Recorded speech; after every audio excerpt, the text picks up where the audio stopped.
بسم الله الرحمن الرحيم. الحمد لله وكفى وسلام على عباده الذين اصطفى. أما بعد، فقد قال الله تعالى في القرآن المجيد: أعوذ بالله من الشيطان الرجيم. بسم الله الرحمن الرحيم.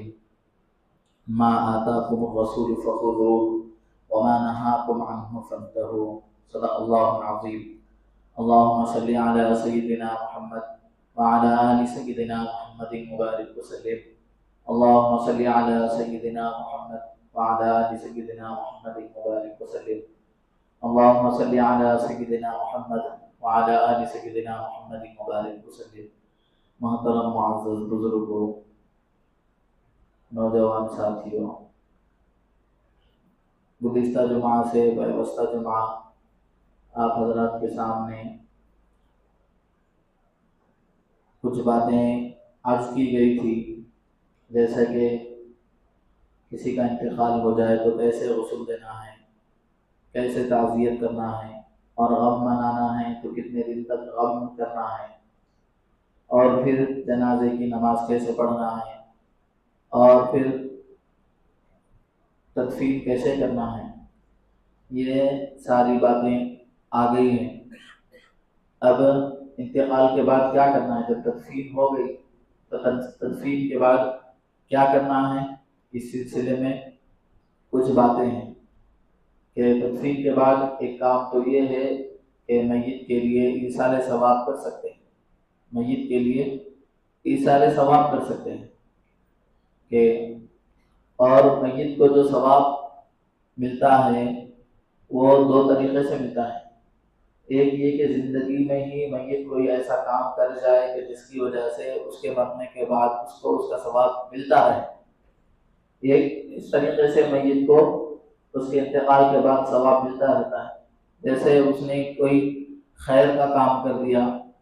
کسی جگہ مسجد تعمیر کر دی، کسی جگہ پر مسجد کی تعمیر میں حصہ لے لیا، یا پھر لوگوں کے پینے کے لیے کہیں پر پانی کا انتظام نہیں تھا، اس جگہ پر پانی کا انتظام کر دیا، یا اپنی زندگی میں کسی بچے کو قرآن مجید کے حفظ کرنے میں اس کی جو بھی ضروریات ہے اس ضروریات کو پورا کرنے کی کوشش کی، تو مرنے کے بعد آدمی کو یہ تمام ثواب پہنچتے رہتے. ان تمام کاموں میں وہ شریک تھا زندگی میں. دوسرا یہ کہ جو بھی میت کے رشتہ دار ہیں وہ جتنا بھی قرآن مجید پڑھ کر یا پھر روزے رکھ کر یا نفل نمازوں کے ذریعے سے یا صدقہ خیرات کر کے یا حج کر کے اپنے مرحوم کو ثواب پہنچانا ہے تو پہنچا سکتے ہیں. کہ حضور اکرم صلی اللہ علیہ وسلم کے پاس ایک خاتون آئے، کہنے لگی کہ میرے والد کا انتقال ہو گیا اور انہوں نے زندگی میں حج نہیں کیا، تو اللہ کے نبی صلی اللہ علیہ وسلم نے فرمایا کہ ان کی طرف سے حج ادا کریں. ایسے ہی ایک صحابی آئے کہ میں کچھ صدقہ و خیرات کر کے اپنے مرحوم والد کو اس کا ثواب پہنچانا چاہتا ہوں، تو اللہ کے نبی صلی اللہ علیہ وسلم نے فرمایا کہ صدقہ و خیرات کے ذریعے سے اپنے مرحوم والد کو تو ثواب پہنچاؤ. تو یہ ایصال ثواب کی یہ ایک صورت ہے کہ انتقال کے بعد چاہے وہ صدقہ و خیرات کے ذریعے ہو یا قرآن مجید کی تلاوت کے ذریعے سے ہو یا دعا اور استغفار کے ذریعے سے. جیسے ہم اپنے لیے گناہوں کی بخشش کی دعا کرتے ہیں، ایسے ہی مرحوم کے لیے بھی گناہوں کی بخشش کی دعا کر سکتے ہیں. کہ حضور اکرم صلی اللہ علیہ وسلم سے احادیث میں منقول ہے یہ تمام، یعنی ایصال ثواب. میت کو اگر ایصال ثواب کیا جائے تو اس کا ثواب میت کو پہنچتا ہے. اور پھر اس کے بعد یہ تو ایک کام ہے جب تک ہم زندہ ہیں کبھی بھی کر سکتے ہیں، کبھی بھی کرتے رہ سکتے ہیں. ایصال ثواب کا کام صرف مرنے کے کچھ دن تک محدود نہیں ہے، بلکہ کبھی بھی یہ کیا ہے کام ہمیشہ زندگی بھر ان کی اولاد مرحومین کو ثواب پہنچاتے بھی رہ سکتی ہے کسی بھی عمل کے ذریعے سے. دوسرا کام آتا ہے وراثت کی تقسیم کا. وراثت کی تقسیم کا کام یہ میت کے انتقال کے بعد دوسرا اہم کام ہے. کہ حضور اکرم صلی اللہ علیہ وسلم کے پاس ایک صحابی کسی قبیلے کے ایک فرد کا انتقال ہو گیا تھا، ان کی وراثت لے کر حضور صلی اللہ علیہ وسلم کے پاس آئے، آ کر کہنے لگے کہ حضور صلی اللہ علیہ وسلم یہ ایک آدمی کا انتقال ہو گیا ہے، یہ ان کی وراثت ہے۔ تو اللہ کے نبی صلی اللہ علیہ وسلم نے فرمایا اور کوئی بھی ان کے قبیلے والا مجھے نہیں مل رہا ہے، یعنی ان کے خاندان کوئی بھی لوگ نہیں مل رہے۔ اللہ کے نبی صلی اللہ علیہ وسلم نے فرمایا کہ 1 سال تک تلاش کرو، 1 سال تک تلاش کرنے کا حکم دیا۔ اس کے بعد پھر وہ صحابی 1 سال کے بعد آئے، کہنے لگے کہ اللہ کے نبی اب 1 سال ہو گیا لیکن اب بھی ان کے خاندان کا کوئی فرد مجھے نہیں مل رہا۔ تو اللہ کے نبی صلی اللہ علیہ وسلم نے فرمایا کہ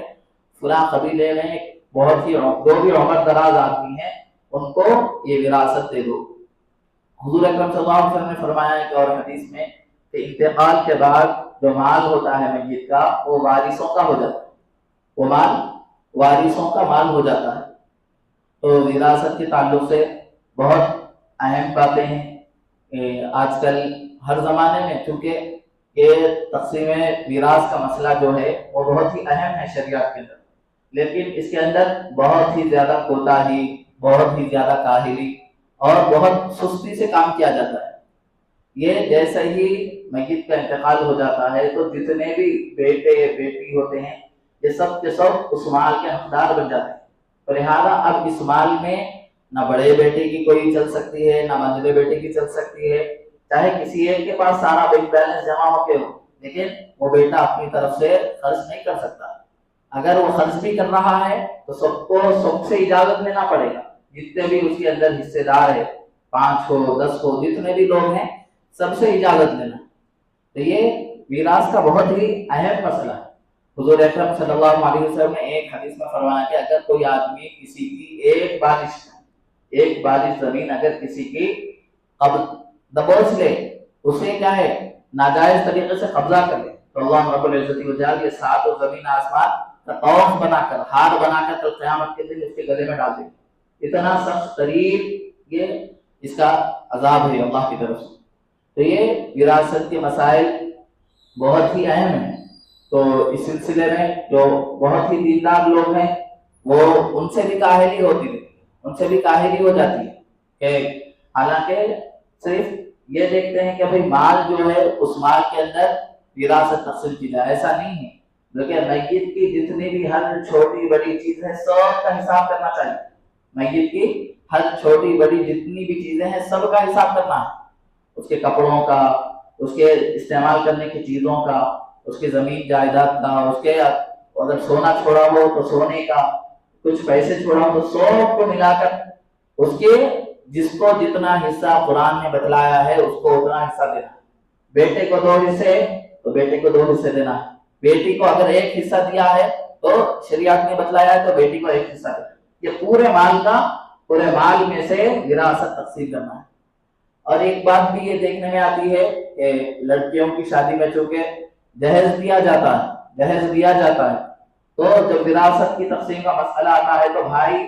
یہ کہہ کر ٹال دیتے ہیں کہ ہم نے شادی میں بہت سارا مال خرچ کیا ہے تمہاری شادی کے موقع، تو لہٰذا اب ہم تمہیں اس میراث میں حصہ نہیں دے سکتے، اس لیے کہ ہم نے تمہاری شادی کے موقع پر تمہیں جہیز دیا تمہاری، تو لہٰذا وہ الگ بات ہے، شریعت اجازت بھی نہیں دیتی جہیز دینے کی، تو لہٰذا اس وقت یہ بہانہ یہ بات نہیں چل سکتی کہ ہم نے شادی میں بہت ساری رقم خرچ کی ہے تو لہٰذا اب ہم میراث کی تقسیم میں سے تمہارا کوئی حصہ نہیں دیں گے، تو لہٰذا یہ ناجائز طریقے سے قبضہ کرنے والا سمجھا جائے گا، یہ قابض شخص سمجھا جائے گا، اور قبضہ کرنے کے اوپر جو وعید آئی ہے وہ وعید کا یہ حقدار ہو جائے گا۔ اور بھی زندگی کے اندر بہت سارے لوگ ایسا کرتے ہیں کہ اپنے والدین کو، اپنی اولاد کو کسی کو نافرمان ہونے کی وجہ سے یا کسی بات کی نہ سننے کی وجہ سے اپنی جائیداد میں سے نکال دیتے، یہ کہہ کر کہ میرا بیٹا نہیں ہے، مگر وہ بچہ بھی اگر اس باپ کا انتقال ہوا ہے تو وہ بچہ بھی جس کو زندگی میں والد نے اپنے گھر سے نکال دیا تھا، چاہے وہ فرما بردار ہو چاہے وہ نافرمان ہو، اپنے والد کے انتقال کے بعد وہ بھی برابر اپنے والد کی میراث کا حقدار۔ یہ نہیں کہ بھئی والد صاحب زندگی میں ان کو اپنے گھر سے بے دخل کر دیے تھے تو لہٰذا ان کا وراثت میں کچھ بھی حصہ نہیں ہے، ایسی بات نہیں ہو سکتی۔ والد صاحب کا چاہے وہ بچہ فرما بردار ہو یا نافرمان ہو، لیکن جب وراثت کی تقسیم کا موقع ہے تو اس بچے کو بھی تمام بچوں میں جو شرعی اعتبار سے جو حصے تقسیم کیے جا رہے ہیں اس بچے کو بھی اتنا ہی حصہ ملنا، اس نافرمان بچے کو اور گھر سے بے دخل جس کو کر دیا گیا اس کو بھی اتنا ہی حصہ شریعت کی طرف سے ملے گا۔ اور بھی بہت سارے لوگ ایسا کرتے ہیں کہ شوہر کا انتقال ہو گیا، بیوی بیوہ ہوگی، یعنی وہ بہو بیوہ ہوگی، تو اس بہو کا شوہر کی میراث میں حصہ ہے، لیکن اس بہو کا حصہ بھی لوگ کھا جاتے، اس کو بھی حصہ نہیں دیتے۔ حالانکہ شوہر کے انتقال کے بعد شوہر کی جو وراثت ہے وہ بیوی ہونے کے ناطے اس کی بیوی کو ملنے والی تھی، لیکن وہ جیسے ہی اس کی عدت ہو جاتی ہے، کہیں نکاح ہو جاتا ہے، کہیں شادی کر لیتی ہے، دوسرے نکاح ہو جاتا ہے، تو لہٰذا اب اس کو بھی میراث میں سے نکال دیتے۔ یہ اسلامی طریقہ نہیں ہے، بلکہ وہ جو اپنے شوہر کی انتقال کی وجہ سے اس کو میراث میں جو حصہ ملا ہے شرعاً اس کو بھی اس میراث میں حصہ دینا،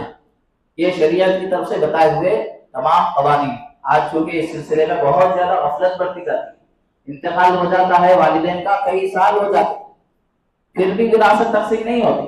20 سال 30 سال ہو جاتے، بڑے بھائی صرف یہ کہہ کر رکاتے رہتے کہ بھائی ہمارے بچے بڑے ہونے دو، حالانکہ ان کے پاس پیسے پہلے سے بہت زیادہ رہتے، لیکن اس کے باوجود وہ دوسرے جو غریب بھائی بہن رہتے ہیں ان کی مدد کے لیے جائیداد کو نکالنا نہیں چاہتے، بلکہ انتظار کرتے رہتے جیسے جیسے ایک ختم ہو جائے پوری جائیداد کو ہم قبضہ کریں، پوری جائیداد کے اوپر ہم قابض آ جائیں۔ اس طریقے سے لوگ نیت کر کے وہ آہستہ آہستہ ایک ایک کے بننے کا انتظار کرتے ہیں، لیکن یہ بھی اور معاملات بہت زیادہ آگے بڑھ جائے، تو اس لیے انتقال ہو گیا تو فوراً کام میراث کی تقسیم کا کام، شریعت یہ کام کہہ رہی ہے کہ میراث کی تقسیم، کہ اب مرحوم کے پیسوں میں سے کوئی دعوت بھی نہیں کر سکتے، مرحوم کے پیسوں میں سے کوئی دعوت بھی نہیں کی جا سکتی، اس لیے کہ یہ جو مال ہے یہ تمام حصے داروں کا، تمام حقداروں کا ہو گیا، یہ مرحوم کا مال اب نہیں رہا، تو لہذا مرحوم کے انتقال کے بعد اس کے پیسوں سے کسی کو دعوت کرنے کی بھی شریعت کی طرف سے اجازت نہیں۔ پہلے میراث کی تقسیم، یہ اہم مسئلہ ہے، اس جانب ہم سب کو توجہ دینا، اور حضور اکرم صلی اللہ علیہ وسلم نے قرآن مجید احادیث شریفہ میں بتلایا ہے، تعلق القرآن و تعلق الفرائض انی مقبوض، اللہ کے نبی صلی اللہ علیہ وسلم نے فرمایا کہ قرآن کو سیکھو اور فرائض کے علم کو سیکھو، یعنی میراث کے علم کو سیکھو، اس لیے کہ میں انتقال کر جانے والا ہوں، اور ایک روایت میں اللہ کے نبی صلی اللہ علیہ وسلم نے فرمایا کہ یہ علم اٹھا لیا جائے گا، میراث کا جو علم ہے یہ علم اٹھا لیا جائے گا، تو اس لیے اللہ کے نبی صلی اللہ علیہ وسلم نے فرمایا کہ قرآن کو سیکھو اور ساتھ میں قرآن کو سیکھنے کے ساتھ ساتھ میراث کے مسائل کو بھی سیکھو، میراث کے مسائل بھی ہر ایک کو معلوم ہونا ضروری ہے، یہ اللہ کے نبی صلی اللہ علیہ وسلم نے احادیث مبارکہ کے ذریعے سے بتلایا، لہذا والدین کی ذمہ داری ہے یا گھر کے جو بڑے ہیں ان کی ذمہ داری ہے کہ کسی بھی رشتہ دار کے انتقال کے بعد سب سے پہلے چیز وہ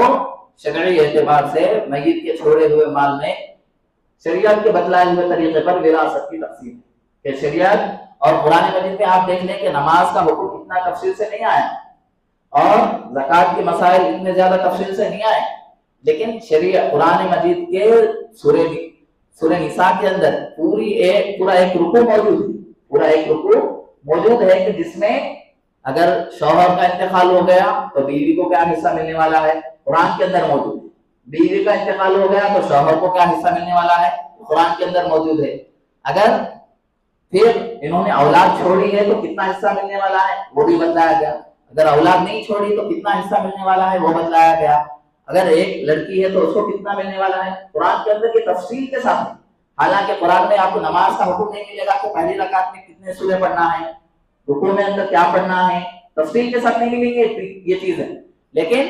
میراث کے تعلق سے قرآن مجید کے اندر باضابطہ ایک رکوع ہے کہ کس رشتہ دار کو، میت کے کس رشتہ دار کو کتنا حصہ ملنے والا، لہٰذا اللہ رب العزت والجلال نے جب ان تمام چیزوں کو کھول کھول کر بیان کر دیا، کیوں؟ اس لیے کہ یہ چیزیں ضروری تھی، نماز بھی ضروری فرض ہے، لیکن اس معاملے میں لوگوں کی بہت زیادہ کوتاہی ہوتی، لوگ کوتاہی کا شکار ہوتے، تو اللہ رب العزت والجلال چونکہ انسانوں کی نفسیات کو بہت زیادہ جاننے والے، تو اللہ رب العزت والجلال نے پہلے ہی تمام چیزوں کو قرآن میں کھول کھول کر بیان کر دیا، تو اس کے واسطے کوئی ادھر ادھر جانے کی ضرورت نہیں ہے، بلکہ قرآن مجید اگر ہم پڑھ لیں گے تو یہ تمام باتیں ہمیں سمجھ میں آ جائیں گی،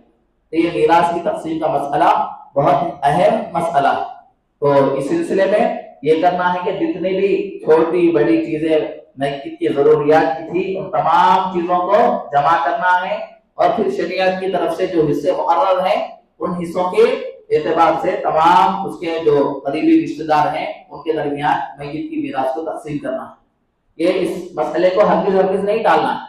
وہ تھوڑے دن کے بعد دیکھیں گے بہت بہرحال ایسے مسائل بہت زیادہ سننے میں آتے ہیں۔ بہت سارے غریب لوگ اپنے والدین کے حصے کو حاصل کرنا چاہتے ہیں، لیکن دوسرے جو گھروں میں بیٹھے ہوئے بڑے بھائی ہیں ان کو حاصل کرنے نہیں دیتے، وہ اس کے اوپر بیٹھے ہوئے قابض ہوتے ہیں۔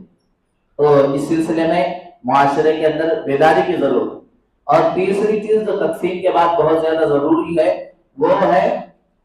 وہ قرضوں کی ادائیگی کا مسئلہ ہے۔ اگر میت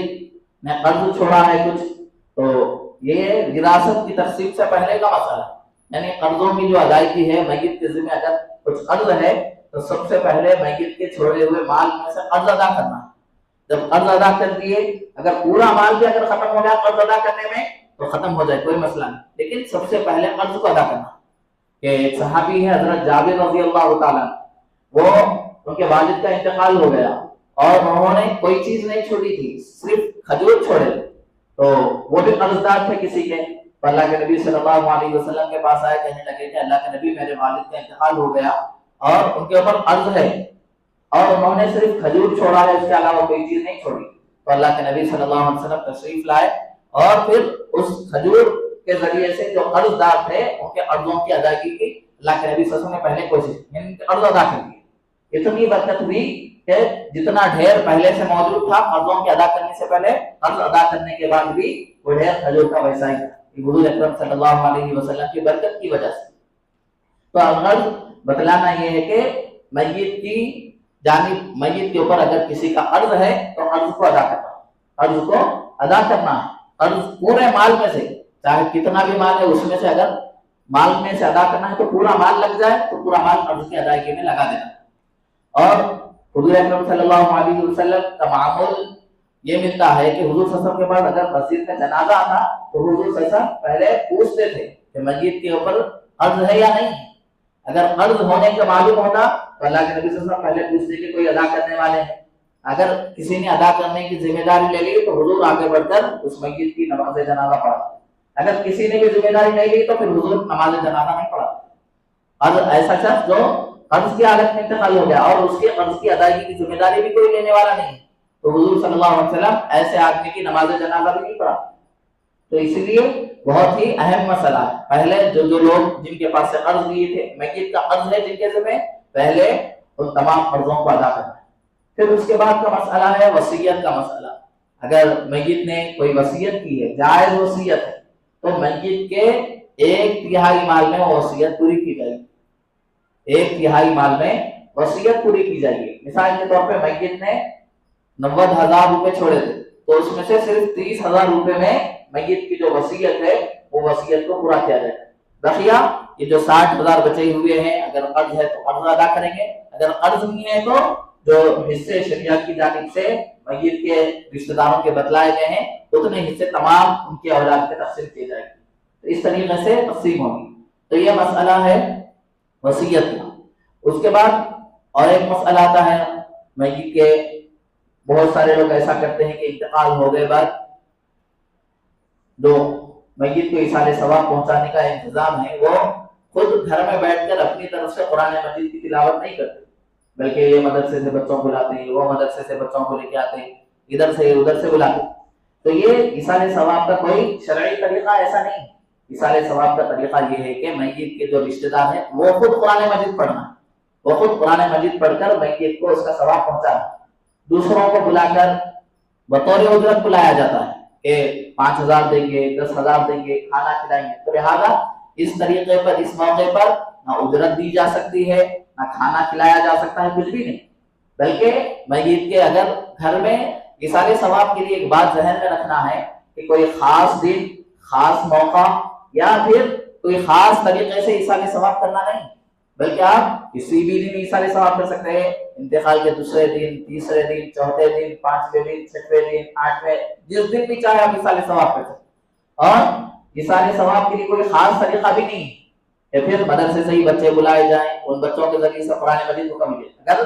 باپ کا انتقال ہو گیا، بیٹا زندہ ہے، کئی بیٹے زندہ ہے، تو ہر بیٹے کو چاہیے کہ روزانہ بیٹھ کر ایک پارہ والد کو بخشے۔ یہ سب سے زیادہ ثواب ہے جو والد کو پہنچنے والا ہے۔